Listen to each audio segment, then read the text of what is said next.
जितनी स्विट्ज़रलैंड की पॉपुलेशन है उससे ज़्यादा तो इंडिया इंजीनियर पैदा कर देता है।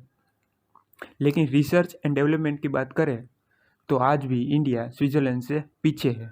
और हमारे एजुकेशन सिस्टम में रटने का एक सिस्टम है, जो ज़्यादा रट लेता है उसको ज़्यादा मार्क आता है और ज़्यादा होशियार है। जिसका 95% मार्क है संस्कृत में, वो भी ठीक से संस्कृत नहीं बोल रहा है। और हिस्ट्री की तो इतनी बड़ी बड़ी किताबें हैं, अगर आप गूगल पे जाके सर्च करोगे तो सब हिस्ट्री आपको मिल जाएगी, उसे रटने की कोई ज़रूरत नहीं है। अभी की एजुकेशन सिस्टम में हर क्लास में इंग्लिश का सब्जेक्ट, लेकिन 12-12 साल लगाने के बावजूद भी कोई भी अच्छे से इंग्लिश नहीं बोल रहा है, क्योंकि उसको ऐसा एनवायरनमेंट ही नहीं मिला है कि वो इंग्लिश ठीक से बोल पाए। जबकि 5 साल का बच्चा अच्छे से इंग्लिश बोल रहा है, क्यों? क्योंकि उसका एनवायरनमेंट ही ऐसा है। हर किसी को सेम चीज़ और सेम सिलेबस सिखाया जाता है, बिना उसकी कैपेबिलिटी और उसकी स्ट्रेंथ को जाने बिना।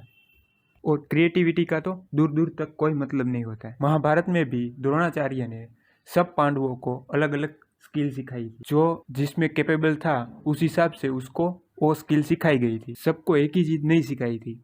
बचपन से ही आपकी ट्रेनिंग शुरू हो जाती है। माँ बाप, भाई बहन, रिलेटिव सब लोग कहते हैं अगर आपको अच्छे मार्क नहीं आए तो आपको अच्छी जॉब नहीं मिली और आपकी ज़िंदगी हो जाएगी बेकार। तो आप क्रिएटिविटी को रख देते हो साइड में और अच्छे मार्क और अच्छी जॉब पाने के लिए लग जाते हो। अगर अच्छी जॉब मिल गई तो आप दूसरों को जेलस फील करवाओगे, और अच्छी जॉब नहीं मिली तो खुद सेल्फ डाउट में आ जाओगे। कंपनी के सीईओ को ऐसा बोला जाए कि आप कंपनी के सारे डिपार्टमेंट में इंटरव्यू दीजिए, तो कोई गारंटी नहीं है कि वो सारे डिपार्टमेंट के इंटरव्यू निकाल लेगा।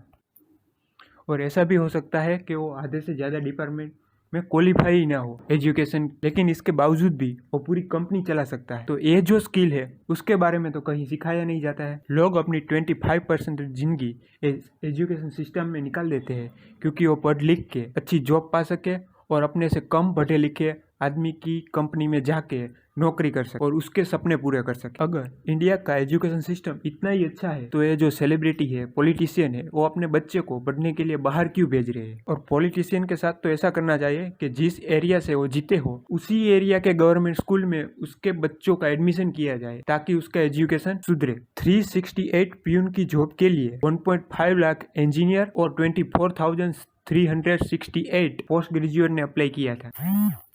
लोग 5 और 6 सालों से लगे हुए हैं गवर्नमेंट जॉब की तैयारी करने के लिए। अगर आप उसको पूछोगे कि भाई क्यों लगे हुए हो, तो वो बोलेगा कि जॉब सिक्योर है। मतलब उसको आप काम करोगे या नहीं करोगे, लेकिन आपको निकाला नहीं जाएगा। मतलब ये सब काम चोरी वाली बात हुई। और ये सब बात माइंड में इसलिए आती है कि हमारा जो करंट एजुकेशन सिस्टम है वो हमें इतना कॉन्फिडेंस ही नहीं देता है कि हम अपनी स्किल के दम पे कहीं पे जाए और काम करें और हमें निकाला ना जाए।